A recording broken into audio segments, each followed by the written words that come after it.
Eh, el motivo de esta esta jornada de hombres, de varones, es poder cada uno de nosotros reafirmar o en algunos casos conocer o en otros casos echar a la memoria algunos puntos que son cruciales y que tienen relación con nuestra responsabilidad como hombres. Como hombres. Dios nos ha dado el privilegio de ser varones y no porque no le haya dado a la mujer el privilegio de serlo. Cada uno de nosotros tiene un rol específico dentro del plan de Dios. Dios creó al hombre con ciertas capacidades, Dios creó a la mujer con otras capacidades distintas y juntos se complementan. Pero en su misericordia Dios nos formó en el vientre de nuestras madres, como dice el salmista, y decidió darnos la oportunidad de ser varones. Y el ser varón, créalo o no, tiene un papel muy importante dentro del orden de la creación de Dios. Ser varón implica muchas cosas. Cuando Dios crea en Génesis capítulo 1, versículos 26 al 28, dice más o menos lo siguiente: dijo Dios, hagamos al hombre conforme a nuestra semejanza.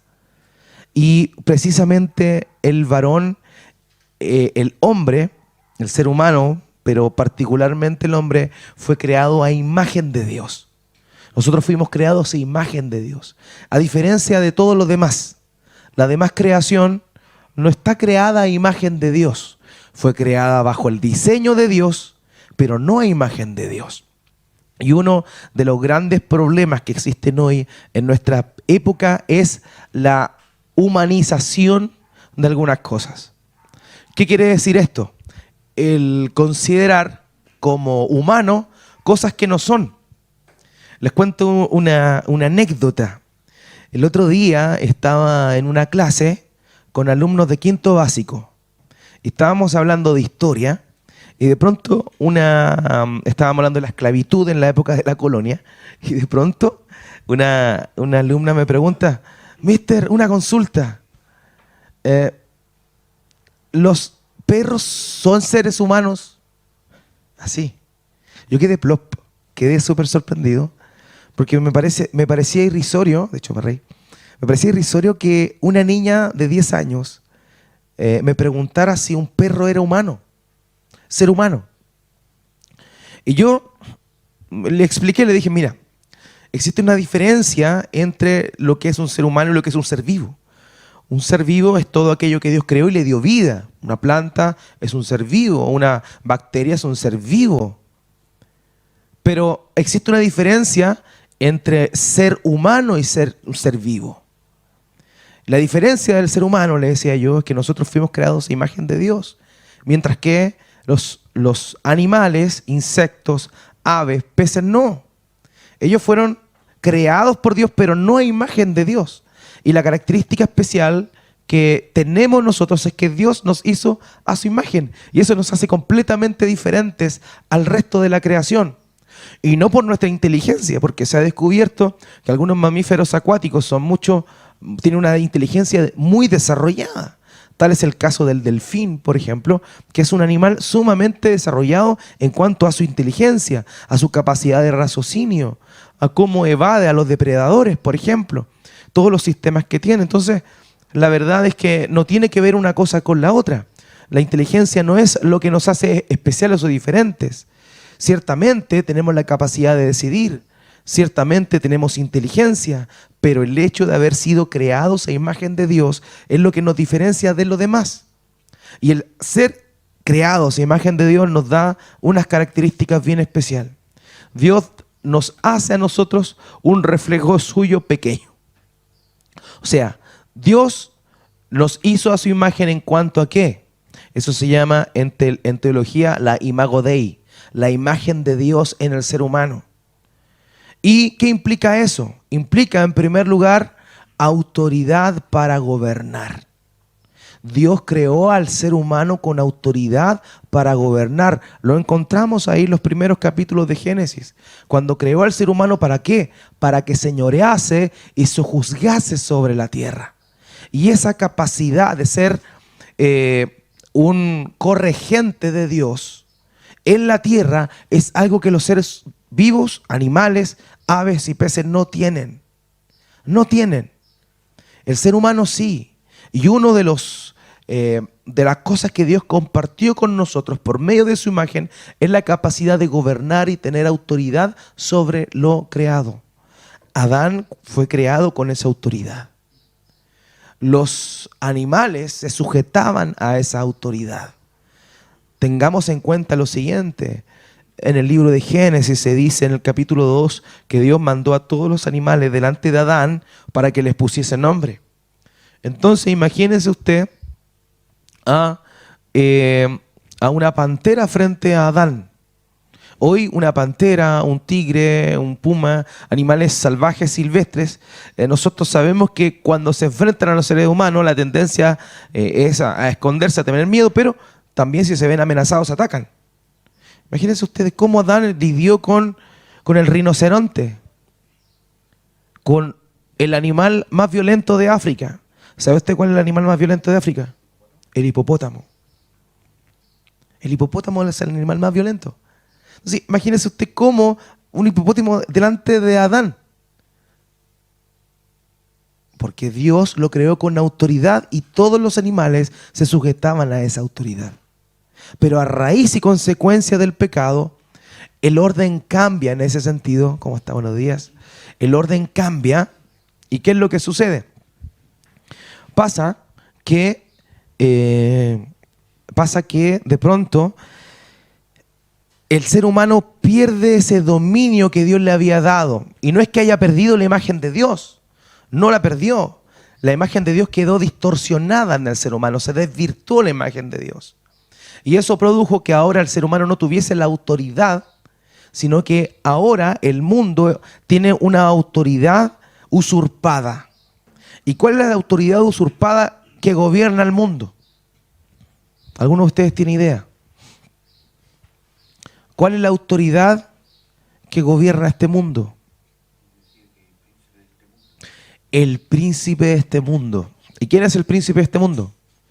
Satanás. ¿Por qué razón? Porque Dios creó a Adán con autoridad sobre todo lo creado. Pero cuando Satanás, en esta representación de serpiente, tienta a Adán, ¿qué es lo que sucede?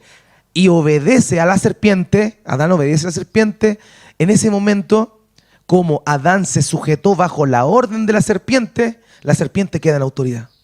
O sea, Adán en la caída no solo trae como consecuencia a toda su descendencia la muerte espiritual, la muerte física, sino que también trae consigo el cese o entregó su autoridad a este ser bajo el cual se sujetó. Y por eso el diablo tiene poder sobre este mundo. El poder lo debería tener el ser humano, un poder de virrey, como en la época de la colonia, un virrey, el cual era un representante de la corona española. Solamente reproducía las órdenes que el rey en España dictaba. De la misma manera, el ser humano era el virrey de Dios aquí en la tierra.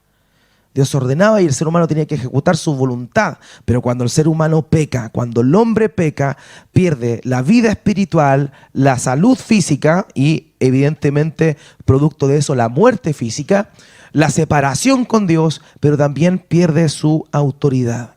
Y a partir de ese momento, ¿qué sucede? Un cambio, una inversión en los papeles que Dios estableció. Antes el hombre y la mujer estaban desnudos y no tenían vergüenza. Adán y Eva estaban desnudos y no tenían vergüenza. Pero posterior al pecado se miraron y se dieron cuenta que estaban desnudos y se avergonzaron. ¿Y qué es lo que hicieron? Confeccionaron ellos hojas de higueras, sacaron hojas de higueras y se taparon. La vergüenza entró. Habían estado tanto tiempo desnudos el uno frente al otro. Pero el pecado hizo que ellos tuviesen una concepción de la vergüenza. Y a partir de ese momento, el juicio de Dios viene, el castigo, la recompensa negativa de Dios para el ser humano por haber desobedecido comienza. ¿Y cuál es el castigo o la condena que Dios le dio a la mujer? ¿Alguno de ustedes se acuerda?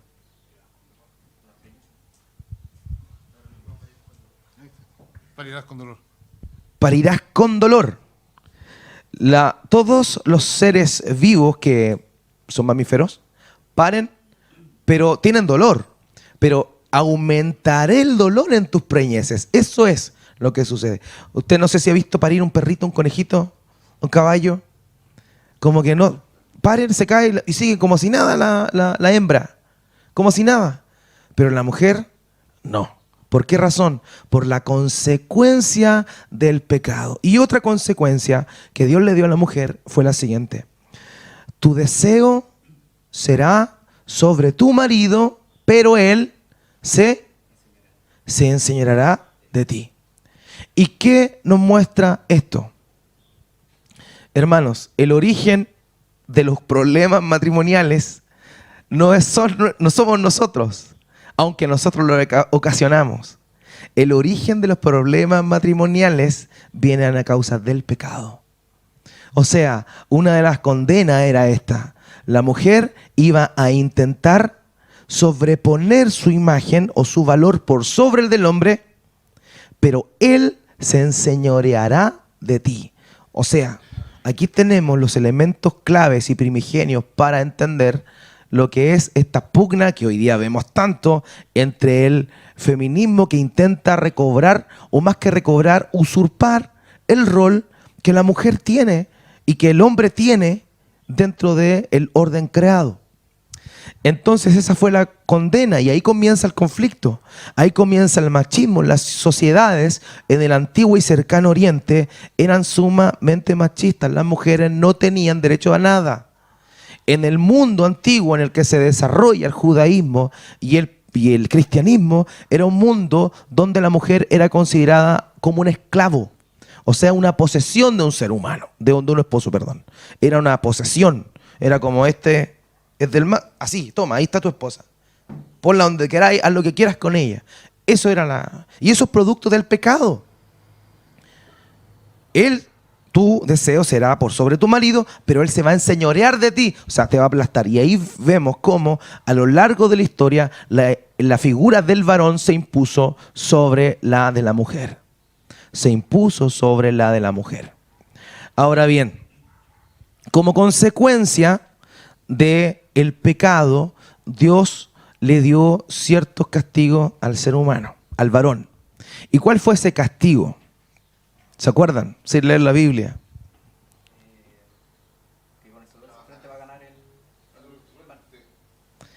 Exactamente. Con el sudor de tu frente comerás el pan de cada día.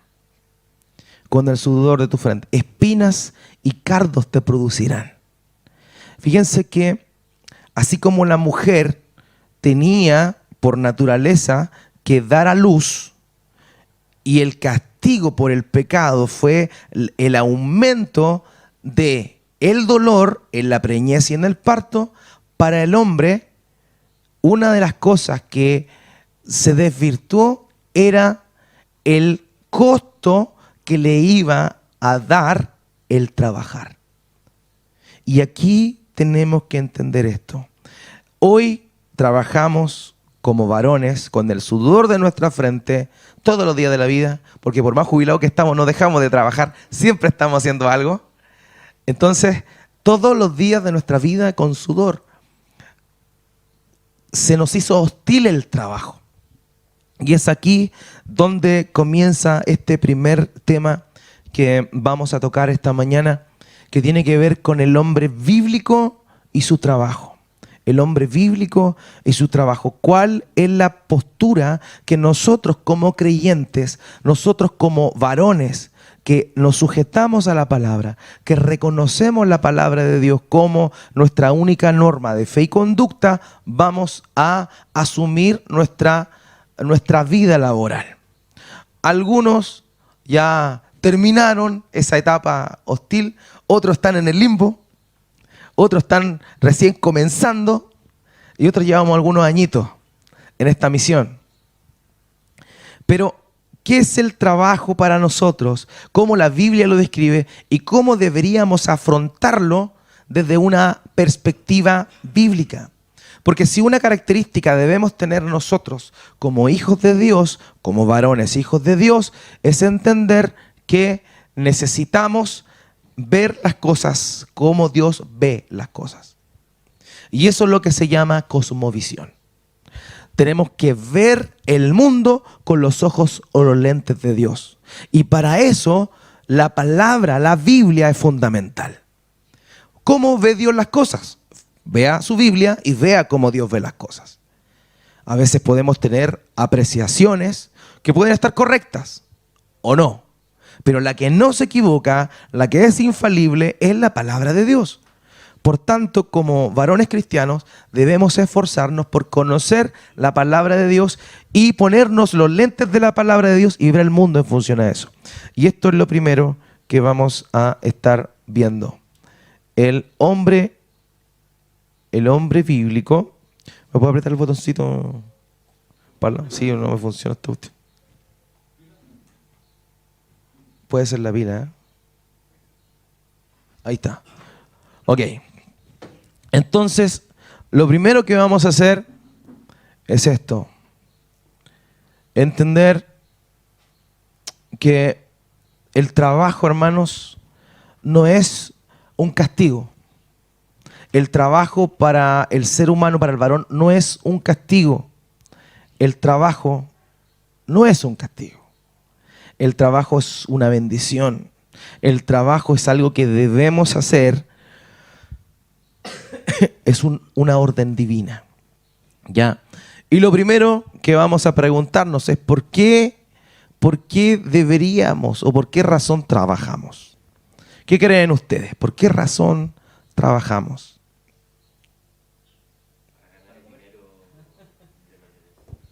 Para ganar dinero, para mantenerse, para comer, para sustentar a la familia. Perfecto. Todo lo que han dicho está perfecto. Pero después lo vamos a ver más detenidamente. Pero, ¿se acuerdan que Dios nos creó a su imagen? El ser humano trabaja porque Dios trabaja. Esa es la razón. El ser humano debe trabajar porque Dios trabaja. Por eso, el trabajo es sagrado, es una dádiva, es un regalo de Dios. Es un regalo de Dios. Él nos da la oportunidad, nos da la bendición de trabajar porque Él trabaja. ¿Se acuerdan cuando en una oportunidad al Señor Jesucristo se le está oponiendo un grupo de personas porque estaba haciendo un bien, sanando a alguien en el día de reposo? ¿Y qué dijo el Señor Jesús? Mi Padre, hasta el día de hoy, trabaja. Dios, a veces nosotros pensamos que cuando vemos el libro de Génesis, cuando vemos el tema de la creación, vemos que Dios trabajó 6 días, el séptimo lo descansó y nos quedamos con esa... a ver, veamos, ¿qué tal?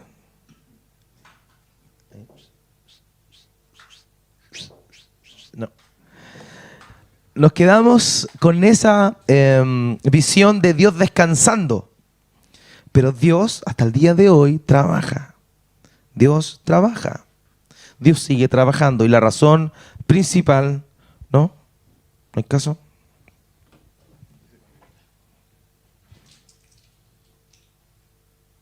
Qué pena. ¿Y se agranda la pantalla siquiera? Sí. Y ahí...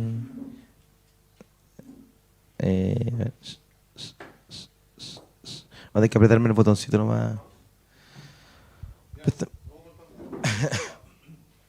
Disculpe, hermano. Sí. Ahí sí. Ya. ¿Es el trabajo una maldición? Entonces, no. No es el trabajo una maldición.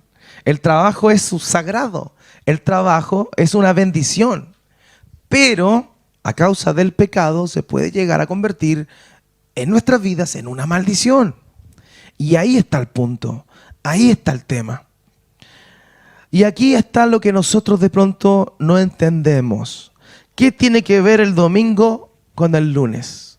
Y esta pregunta retórica la hago porque muchas veces pensamos que el domingo, que es el primer día de la semana, el día del Señor, es un día que dedicamos al Señor, y está bien, esa es la noción del día, pero ¿qué tiene que ver el día del Señor con el lunes? ¿Qué conexión existe entre el día que adoramos a Dios, el día que le damos gratitud a Dios, con el resto de la semana? ¿Qué tiene que ver? Tiene que ver todo. ¿Por qué? Porque el día del Señor es nuestra gratitud por todo lo que Él nos ha dado durante la semana. Entonces el cristiano, el varón cristiano, debería tener la misma postura en el domingo que el día lunes. Y eso es algo que vamos a estar meditando y reflexionando esta mañana. El día domingo y el día lunes están conectados, el resto de la semana están conectados. ¿Por qué? Porque el día domingo, ¿qué es lo que hacemos? Matthew. Adoramos al Señor. Bien. ¿Y qué hacemos el lunes? Adoramos al Señor también. Adoramos el trabajo. Eso es en la práctica. En la praxis, eso es lo que pasa. Pero el lunes adoramos al Señor también. No es que paramos, detenemos un día en la semana para decir, ya hasta el día del Señor vamos a adorar a Él. No, todos los días son de adoración a Dios. Y existe una relación entre el domingo y el lunes.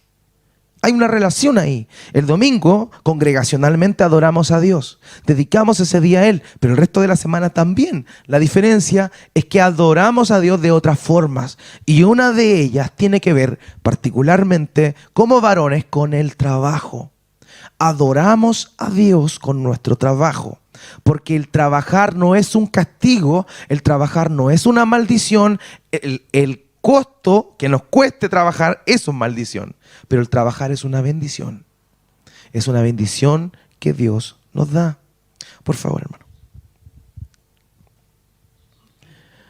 Y ahí está. Los problemas que nacen de una cosmovisión equivocada del trabajo son los siguientes. Desidia por el trabajo. Oh, qué lata. Qué lata. Hoy día es lunes, 6 de la mañana, hay que levantarse, hay que ir a trabajar. No, qué terrible, un suplicio trabajar. Un error, craso error. Eso es tener una cosmovisión equivocada. ¿Por qué razón? Porque adoramos a Dios con nuestro trabajo también. Lo segundo, ver el trabajo como un medio de enriquecimiento personal. Todos nosotros, cuando nos encontramos frente a la pregunta que les hice hace un rato atrás, ¿por qué razón trabajamos? La respuesta clara, la respuesta natural, ¿cuál fue? Trabajamos porque necesitamos dinero, trabajamos porque tenemos que comer. Eso es un concepto verdadero, pero no es el concepto más preciso. Porque el trabajo, si bien es cierto, nos ayuda a proveernos, no es un lugar para enriquecerse personalmente. Utilizamos el trabajo, y lo vamos a ver, como un medio, no como un fin. El trabajo es un medio que Dios da, no un fin. Y lo siguiente, convertir al trabajo en un Dios. No trabajar para vivir, sino que vive para trabajar. Y esto es un tema para todo hombre. Es un tema. Porque así como hay varones flojitos que no les gusta trabajar, está el otro lado del péndulo, todo lo opuesto, que son hombres trabajólicos, que aman e idolatran su trabajo y su vida es su trabajo. Están todo el día trabajando, están almorzando y están pensando en el trabajo.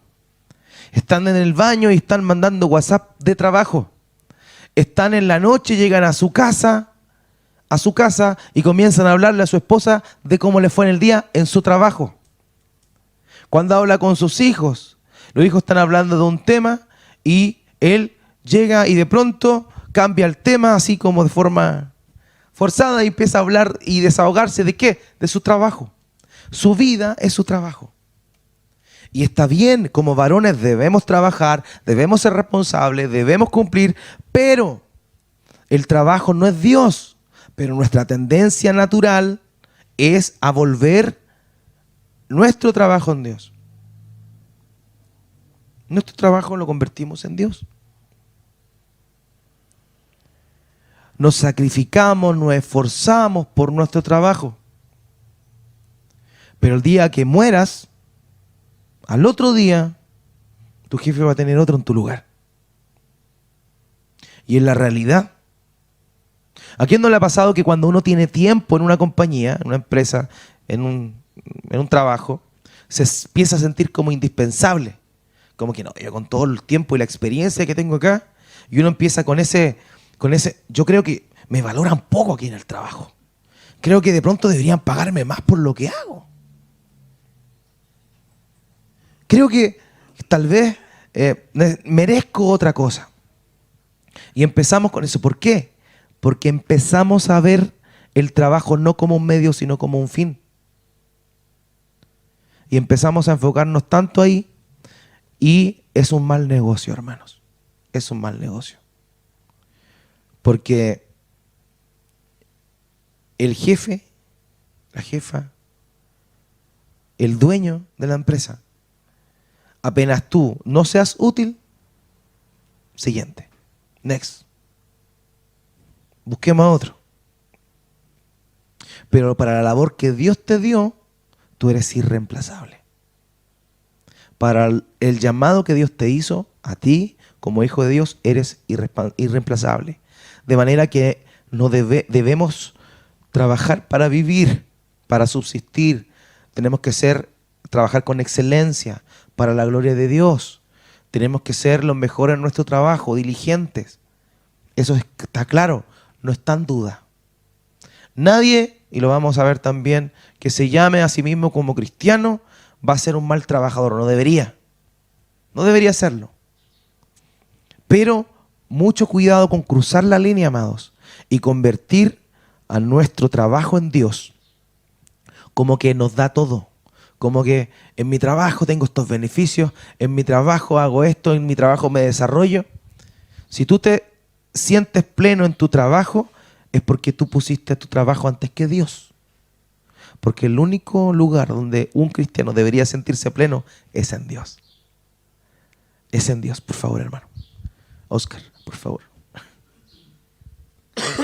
De manera que partamos por esto. El trabajo es una orden divina. Génesis 1, 26, 27. Y dijo Dios, hagamos al hombre a nuestra imagen, conforme a nuestra semejanza, y ejerza dominio. Lo que les dije, ¿se acuerda? Ese rol o papel de virrey que tenemos nosotros. A diferencia de los seres vivos, a diferencia del reino animal, nosotros ejercemos dominio sobre los peces del mar, sobre las aves del cielo, sobre los ganados, sobre toda la tierra y sobre todo reptil que se arrastra sobre la tierra. Fíjese aquí, ¿a qué le recuerda esto? Reptil que se arrastra sobre la tierra. ¿A qué le recuerda? A la serpiente. El ser humano fue creado en la imagen de Dios para estar superior a la serpiente. Pero, ¿qué pasó? Ya sabemos la historia. Dios creó al hombre a imagen suya, a imagen de Dios lo creó, varón y hembra los creó. Por tanto, lo primero que tenemos que saber es que el trabajo no es una maldición, sino que es una orden divina, es una bendición. Convirtamos nuestro trabajo en una bendición, no en una maldición. Tengamos el foco correcto de cómo vemos el trabajo. Por favor, mi hermano.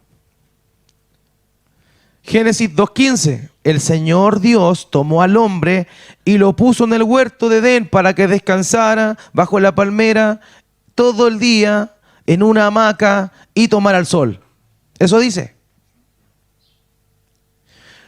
El Señor Dios tomó al hombre y lo puso en el huerto de Edén para que Eva trabajara todo el día y él estuviese viendo los partidos de Cobreloa.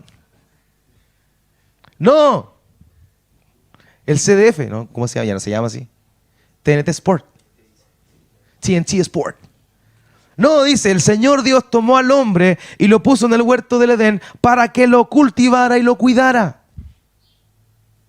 Dios crea a Adán, crea al hombre y lo pone a trabajar. ¿Por qué? Porque su labor sagrada es ser imagen de Dios. Y si Dios trabaja, el hombre tiene que trabajar. Por eso no es compatible la visión de alguien que realmente cree en Cristo, que lee la Biblia, que conoce a Dios y es un flojo y un negligente en su trabajo. Eso no debería pasar nunca más. Nunca. Nunca. Y yo les he contado un montón de veces experiencias que me tocó como jefe de personal contratar a jóvenes que uno dice, ocupa como principio el Gálatas 6:10, hacer bien a todos, principalmente a los de la familia de la fe. Entonces venía alguien que decía, yo lo entrevistaba y manifestaba ser cristiano y decía, venga para acá, lo contrato. Porque había que ser bueno con los de la familia de la fe. Pasado el mes tenía que echarlo. ¿Por qué? Porque era flojo. Porque no servía. Porque todos los demás se quejaban. Y ahí andaba, hablando todo el día de Dios a la gente. ¿Está mal eso? ¿Está mal hablar de Dios? No, está bien. El problema es que como cristianos tenemos que ser íntegros. Y lo que hablamos con la boca tenemos que proyectarlo con nuestras acciones. No saco nada con hablar de Cristo si es que no estoy viviendo a Cristo. No saco nada. De manera que tengo que hacer las dos cosas. Hablar de Cristo y vivir a Cristo. Si tú vives en Cristo, tú cumples lo que la palabra de Dios dice, tú vas a ser diligente y vas a entender que Dios te dio una misión, que es cultivar y cuidar. Fíjense en esos dos conceptos, cultivar y cuidar. ¿Qué tiene que ver con cultivar? ¿A qué le suena? Cultivar.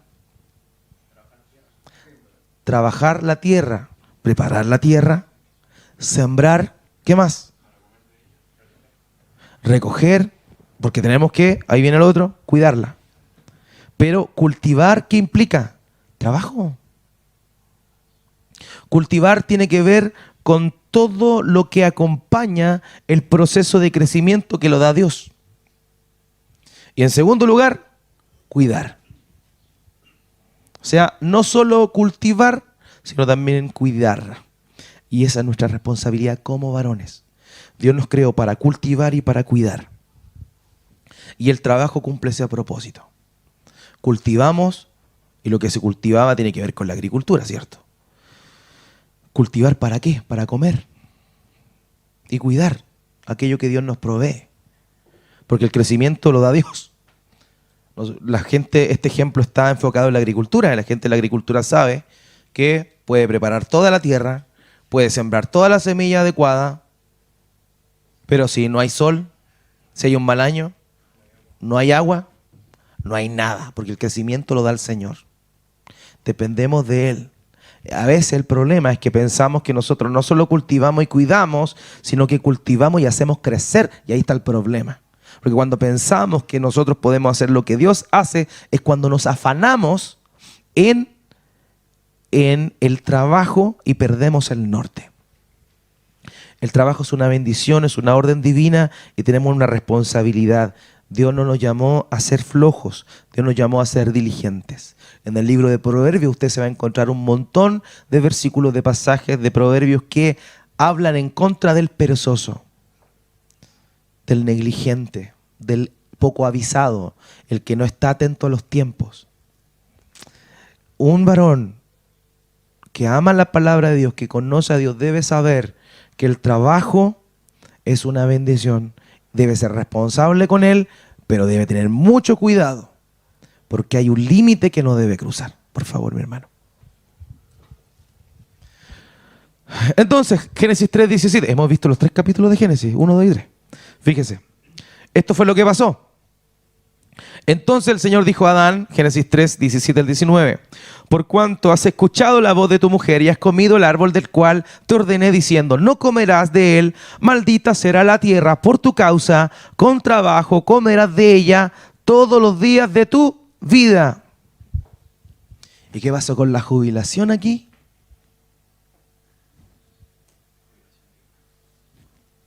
¿Qué pasó con la jubilación? Hermanos, está bien bajar el ritmo después de cierta edad porque no tenemos la capacidad y el vigor, ¿cierto? es evidente. Hay algunos que con la gracia del Señor ya peinan canas, ¿cierto? Más que yo. Y ya están en esa etapa. Algunos terminando, otros bajando el nivel y llegando ahí. Ánimo, hermano, falta poco. Pero sabemos que eso, bajar la intensidad, no significa no trabajar, porque fuimos creados para trabajar todos los días de tu vida. Y es una bendición, hermanos. Uno sigue trabajando igual. Quizá no remunerado en un trabajo oficial o en un trabajo normal, llamémoslo así, pero seguimos trabajando. Hay que cuidar la casa, hay que sacar la basura, hay que cuidar los árboles, las plantitas, los que tienen, sacar al perro, los nietos, comprar el pan, los mandados, cuidar la plaza como Luis. Hay trabajo que hacer hasta el último día de nuestra vida.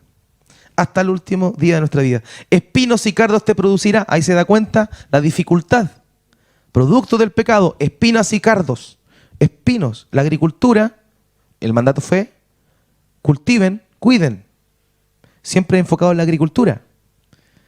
Espinos y cardos te producirá y comerás de las plantas del campo. Con el sudor de tu rostro comerás el pan hasta que vuelvas a la tierra. Nuevamente, trabajar hasta morir. Trabajar hasta morir. Porque es una bendición. Bajamos el ritmo, pero nunca dejamos de trabajar. Porque, aunque en este caso la dificultad es hasta que uno muera, el hecho de que tener que trabajar hasta que uno muera no es castigo, sino que era la labor que Dios nos dio. Y ahí está el punto. Y aquí viene el tema. Porque de ella fuiste tomado, pues polvo eres y al polvo volverás. Trabajamos en aquello que Dios nos dio, trabajamos en aquello que Dios nos formó. Cumplimos el propósito por el cual Dios nos creó. Y ese es el punto. De manera que entendiendo este principio, tenemos que comprender que el no trabajar, el ser un vago, es inhumano. Porque humano es cumplir el propósito por el cual Dios nos creó, que es trabajar. Pero no trabajar es inhumano. Fíjese lo que dice aquí en 2 de Tesalonicenses capítulo 3, versículo 10. Porque aún cuando estábamos con ustedes, les ordenábamos esto. Si alguien no quiere trabajar, que tampoco coma. ¿Qué pasó en el tiempo de los tesalonicenses? Los hermanos en la ciudad de Tesalónica tenían una confusión sobre la venida del Señor. Habían algunos que habían dicho que el Señor Jesús ya había venido. Otros que el Señor Jesús estaba a las puertas. Había confusión. Pero los que pensaban que el Señor Jesús iba a venir pronto, se desligaron de sus funciones, su labor que Dios le había dado de trabajar, y comenzaron ¿a qué? A esperar. Si el Señor viene, ¿para qué vamos a trabajar? Pero si el mundo se va a acabar, ¿para qué? Pero el apóstol Pablo, al oír eso, les escribe esta carta y le dice, aun cuando estábamos con ustedes, le ordenábamos esto. O sea, esto es una enseñanza, es una doctrina fundamental, pero que no se enseña como doctrina fundamental. Porque aun cuando estábamos con ustedes, les ordenábamos, orden, no una sugerencia. Si alguien no quiere trabajar, que tampoco coma. O sea, el varón cristiano debe trabajar mientras tenga la capacidad de hacerlo. Es claro que una persona con una discapacidad que no lo puede hacer, de alguna manera va a intentar hacer lo que más pueda, pero es evidente que no tiene las condiciones para hacerlo. Pero aquellos que tenemos vida y salud, tenemos la responsabilidad y la bendición de trabajar. Tomémoslo así, amados. ¿Por qué? Porque a veces se confunde la noción del cristianismo. Por años, ¿cierto? Se ha confundido esta visión que el cristianismo avala la pobreza. Como que el cristiano ve al pobre y lo ayuda, ¿cierto? Y es verdad eso. Es cierto, la Biblia habla del dar al necesitado, del dar al pobre.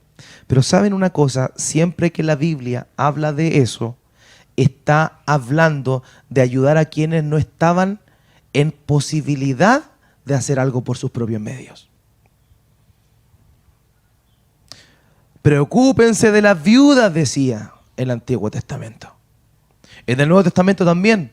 ¿Por qué? Porque en aquella sociedad las mujeres que quedaban viudas quedaban totalmente desprotegidas. Porque las mujeres no tenían herencia, eran los hijos los que se llevaban la herencia. ¿Se acuerdan de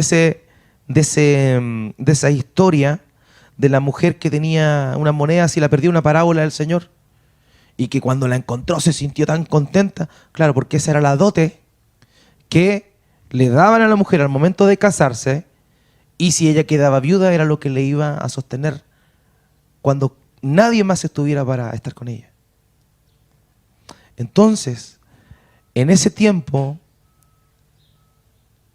la viuda, la imagen de la viuda era la imagen de una mujer desamparada. Y por eso el apóstol Pablo, cuando le escribe a Timoteo, le dice: las viudas que no tienen hijos y que sirven al Señor, la iglesia hágase cargo de ellas. Pero si no trabaja, no sirve la iglesia, no, así lo dice.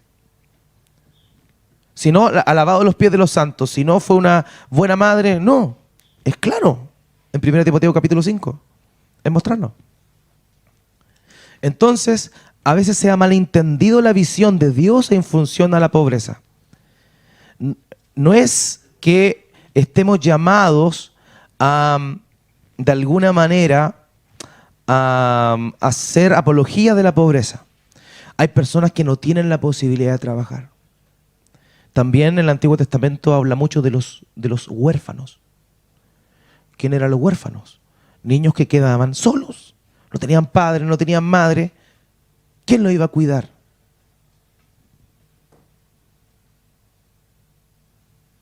La Biblia también, y el Señor Jesús animó ¿qué? Al dar limosna, que tu mano izquierda no sepa lo que da tu derecha. ¿Pero a quién? A los que están en necesidad. ¿A quién Pedro y Juan le dijo: levántate y anda? No tengo plata ni oro. Al cojo que estaba en la puerta. No podía trabajar, no se podía mover. Ese es el pobre al que se refiere la Biblia. Pero no al pobre que es pobre porque no quiere trabajar o porque es perezoso. No, porque el mandamiento de Dios para el ser humano es trabajar. Entonces, yo me acuerdo que mi esposa me contaba que cuando era joven, ella trabajaba de chica vendiendo, cargando cajas pesadas y todo eso, y que le daba una rabia cuando venía un punk. ¿Ustedes saben los conocen los punk? Que no trabajan un día nadie. Ya cada vez quedan menos. Pero en ese tiempo era muy cotidiano, sobre todo en el sur de Chile, en Puerto Montt, y le daba una rabia cuando un punk le pedía plata. Oye, dame 10 pesos, dame 100 pesos. Y decía: ¿y por qué no trabaja ahí? Pues salía arrancando. Por si se enojaba. Personas buenas y sanas pidiendo. Entonces, ahí está el punto. Si alguien está imposibilitado, nosotros tenemos el deber de ayudarle. Si está imposibilitado, apoyar, sostener, es nuestra misión. Pero no podemos fomentar la flojera porque a Dios no le gusta la flojera. Ese es el punto. Porque Dios dio una bendición al ser humano. Él le dio el trabajo. Y cuando alguien trabaja, Dios lo bendice. Dios lo va a bendecir. Si es diligente en su trabajo, Dios lo va a bendecir. Y va a poder subsistir. De alguna manera, quizás no con holgura. Pero el que no quiere trabajar, que tampoco coma. Es un principio. Por favor, hermano. Así que, algunas conclusiones que hemos visto hasta este momento. Dios creó al hombre conforme a su imagen. Dios trabaja desde el principio, por tanto el hombre debe trabajar por diseño. Eso es lo primero. El hombre debe ser trabajador. Fuimos creados para ser mayordomos, administradores Eso significa ser mayordomos y ejercer dominio sobre lo creado. El trabajo del hombre no apareció espontáneamente, sino que fue ordenado por Dios. Lo vimos. Dios manda eso. Y mientras el hombre viva, debe trabajar. ¿Por qué?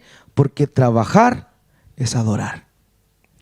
Esta palabra hebrea, abodá, aparece muchas veces en el Antiguo Testamento y significa, en su contexto, adorar o trabajar. Porque trabajar es adorar a Dios.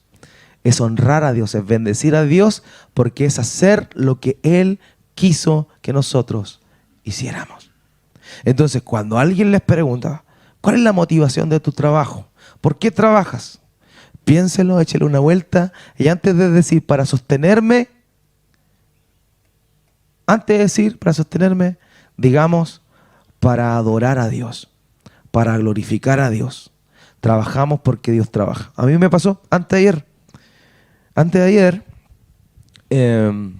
estaba conversando con mi suegra en la casa y estábamos hablando del trabajo. Y yo digo, pero si yo trabajo por plata. Sí, su pastor dijo eso. Yo trabajo por plata, para tener plata. Y preparando esto, el Señor me pegaba los cachos. ¡Pah! ¿Qué dijiste? Si es cierto, trabajas por dinero porque necesitas sostenerte. Pero no. La principal motivación de tu trabajo es la adoración. Y tú trabajas porque yo trabajo. Te creé a mi imagen. Yo soy así. Hasta el día de hoy sigo trabajando. La providencia de Dios continúa trabajando, hermanos. El sol salió, aunque estaba nublado, porque la providencia de Dios lo sostiene. Esos pajaritos que está escuchando están vivos, porque la providencia de Dios los mantiene vivos. Todos los días Dios trabaja con su providencia. Honremos a Dios, viendo las cosas como Dios las ve, por favor. Por tanto, el trabajo no es una maldición. No es una maldición. Miren lo que dijo este hombre, Darrell Miller. Dijo, el trabajo no es el resultado de un mundo arruinado. Antes bien, es una tarea sagrada. Es una tarea sagrada. No es una maldición.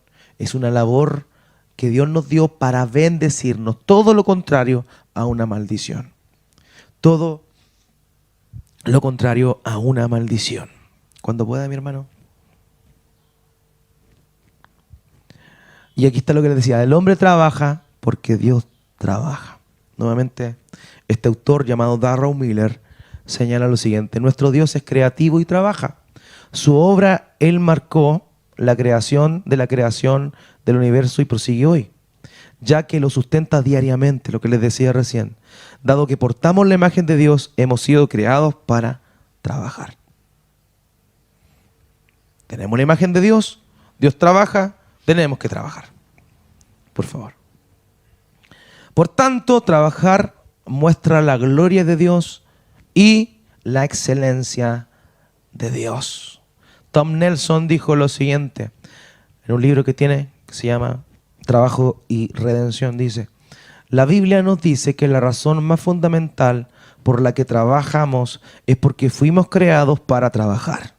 Al ser hechos a la imagen de Dios, hemos sido diseñados para trabajar junto con Él.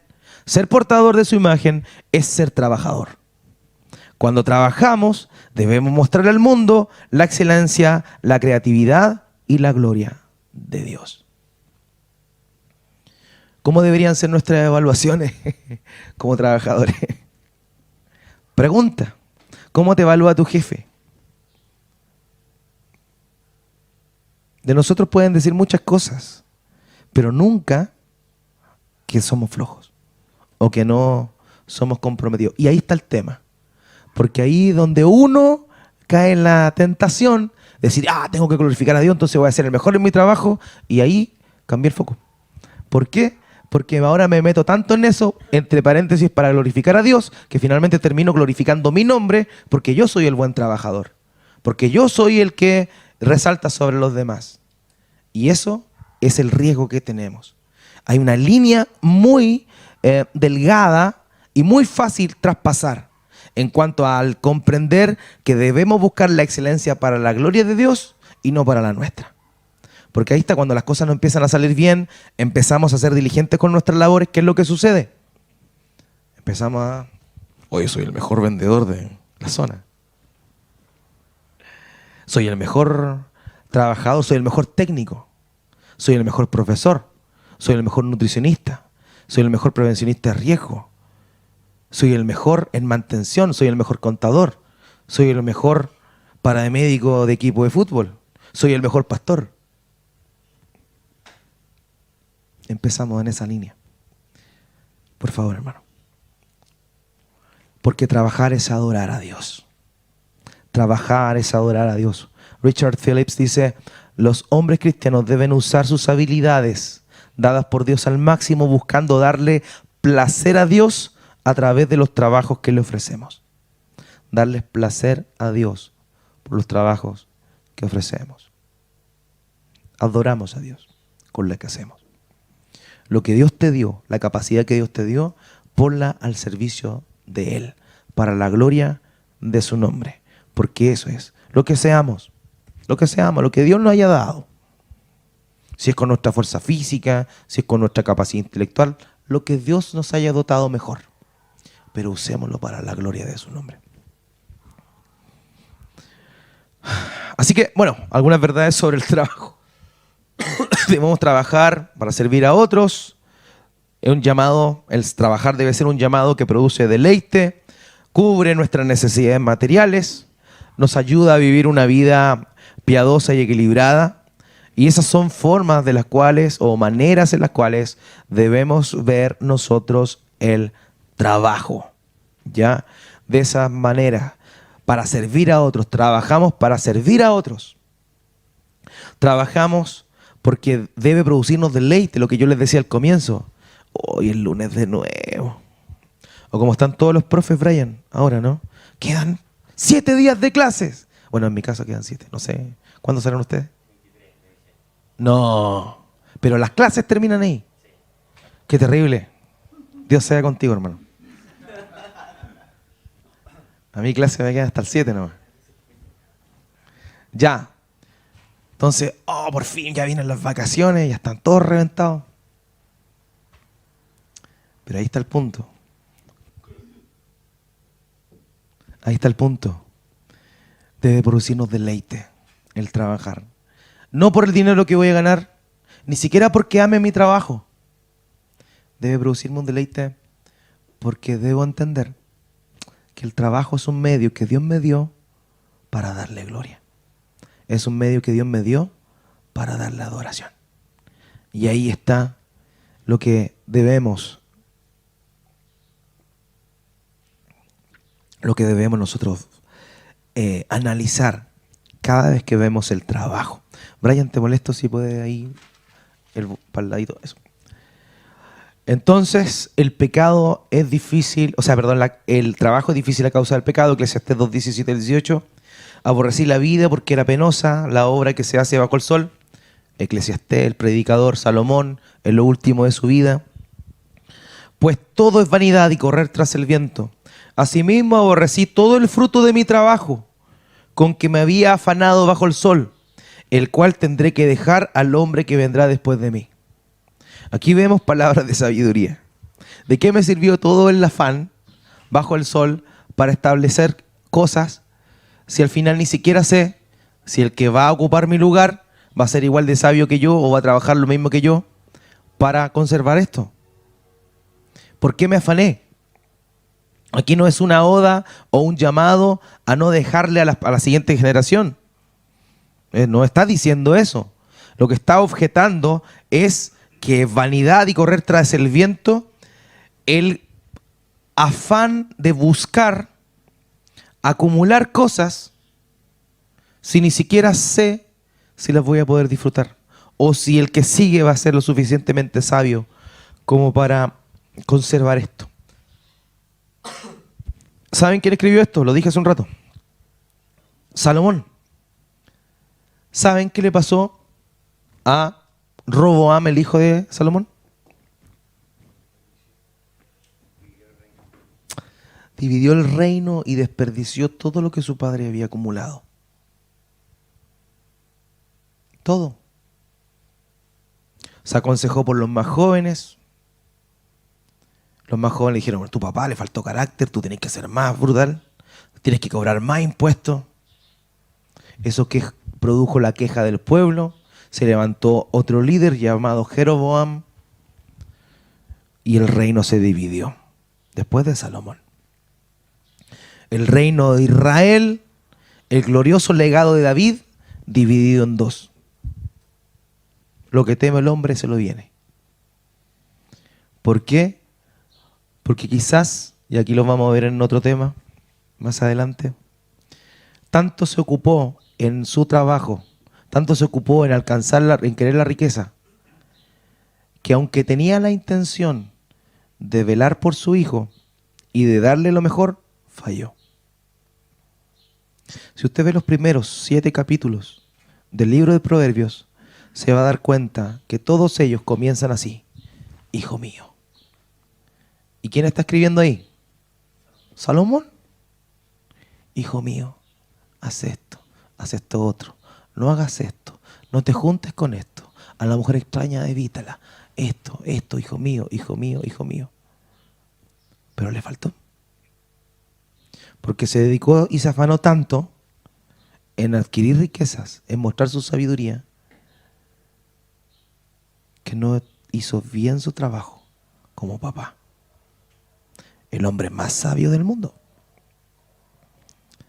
Lo vamos a ver en otro tema, pero ahí hay algo importante que nos tiene que dejar una enseñanza. Así que no debemos afanarnos, pero sí es de Dios el disfrutar de nuestro trabajo. ¿Ya? No debemos afanarnos, debemos disfrutarlo.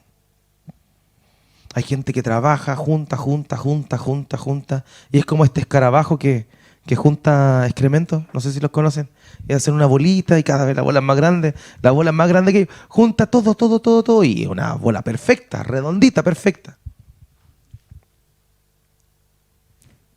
Pero es puro excremento, es hediondo. Muchas veces nosotros nos dedicamos tanto y nos enfocamos tanto en el trabajo que no disfrutamos la bendición de Dios de trabajar y no disfrutamos el fruto del trabajo que tenemos. Sé que no hay nada mejor para ellos que regocijarse y hacer el bien en su vida. Además, sé que todo hombre que coma y beba y vea lo bueno en todo su trabajo, que eso es don de Dios. Trabajemos, esforcémonos, pero disfrutemos también. Disfrutemos también. Porque Dios nos da, aunque no debería, pero Él nos permite que disfrutemos de el fruto de nuestro trabajo. Porque me lo merezco. No porque te lo mereces. Porque Él quiere. Dios quiere. No, porque tu mayor preocupación, mi mayor preocupación, debería ser la gloria de Dios. Esa es nuestra ocupación. Pero es don de Dios, regalo de Él, que disfrutemos del fruto de nuestro trabajo. No despreciemos el don de Dios. Disfrutemos, regaloniemos, aprovechemos lo que Dios nos da. Porque si hay algo que no sabemos, amados, es cuánto tiempo nos queda en la tierra. El Señor Jesús contó la parábola de un hombre que no podía dormir afanado pensando qué iba a hacer con tanto trigo. Voy a levantar otra era. Voy a construir otro galpón para almacenar más trigo. Porque tengo, pero necesito almacenar más. Oh hombre, esta noche alguien viene por tu alma. ¿Qué sacamos con afanarnos? ¿Qué sacamos con acumular para eso que podría eventualmente venir? Con eso que eventualmente podría venir. Si no tenemos el control de nuestra vida, si no sabemos el día de nuestra muerte. No lo conocemos. Hermanos, disfrutemos lo que Dios nos da. Aprovechemos el trabajo, valoremos el trabajo, esforcémonos para darle gloria a Él, pero disfrutemos de la obra de nuestro trabajo. ¿Cómo está? Hermanito, por favor. Así que, esto. Yo antes, cuando estaba recién en el camino del Señor, decía esto: voy a trabajar duro. Total, en la eternidad voy a estar descansando toda la eternidad. Craso error, hermanos. Me faltaba cosmovisión bíblica, parece. Porque no es así. Si usted piensa que el trabajo es aquí nomás, ¿no? Fuimos creados a imagen de Dios. Y Dios trabaja, sigue trabajando y trabajará por la eternidad. Y ¿sabe una cosa? Usted también. La eternidad no va a ser para descansar. A veces pensamos en la eternidad como un cielo donde hay ángeles tocando el arpa, arriba de una nube, echadito para atrás en una hamaca. Que descanse en paz. Bueno, aquellos que están en Cristo van a descansar por un tiempo.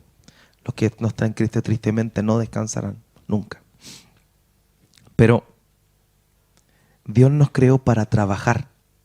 Y en la eternidad vamos a seguir trabajando. La diferencia es que ya no va a haber el peso y el castigo, la maldición del sudor, del trabajo duro. Vamos a seguir trabajando y ahí sí que nos vamos a deleitar. Miren lo que dice el Señor en esta parábola. Y le dijo, esta es la parábola de los 10 talentos. Y le dijo, esto es cuando el Señor recibe lo que sus siervos le traen. Bien hecho, buen siervo, puesto que has sido fiel en lo muy poco, ten autoridad sobre 10 ciudades. Entonces vino el segundo diciendo, su moneda, Señor, se ha multiplicado 5 veces. Y dijo también a este, tú vas a estar sobre 5 ciudades. Le dio 5 monedas, dijo ya, ahora tú vas a estar sobre 5 ciudades. Cambien ahora el pasaje paralelo. Mateo 19:28. Le dijo a sus discípulos esta promesa. Jesús les dijo, en verdad les digo que ustedes que me han seguido en la regeneración, cuando el Señor habla de regeneración, se refiere al cielo nuevo, tierra nueva, la eternidad, el estado eterno. Cuando el Hijo del Hombre se siente en el trono de su gloria, ustedes se sentarán también sobre 12 tronos para descansar por la eternidad. Para juzgar a las 12 tribus de Israel. Hermanos, el trabajo es eterno. Porque Dios es un trabajador eterno. Así que Dios nos va en este cielo nuevo y tierra nueva a dar trabajo. El cual no va a ser tedioso como ahora.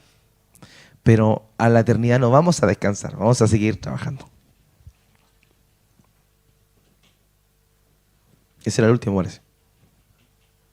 Ahí está. Eso retrocedió. Ese era la última. Ese es el último, perfecto. De manera, amados, que el trabajo no es algo que solamente es una bendición ahora, sino que Dios va a permitir que trabajemos por la eternidad. En la nueva creación, no sé si usted lo sabía, va a haber una nueva creación. Perfecta, como Dios la creó originalmente, pero sin la posibilidad del pecado. Van a haber naciones. ¿Y sabe lo que dijo Dios, el Señor Jesús, con respecto a los que le siguen? Yo los he hecho a ustedes reyes y sacerdotes, y reinaremos sobre la tierra. En la eternidad, aquellos que por gracia de Dios hemos seguido a Cristo, seguiremos trabajando como reyes, gobernando, dirigiendo, instruyendo a todo lo que se da en este cielo nuevo y tierra nueva. Muchos elementos de los cuales son desconocidos para nosotros, pero por lo menos, si algo es claro, es que vamos a seguir trabajando. Así que, amados, nuestra visión del trabajo debe ser una visión bíblica.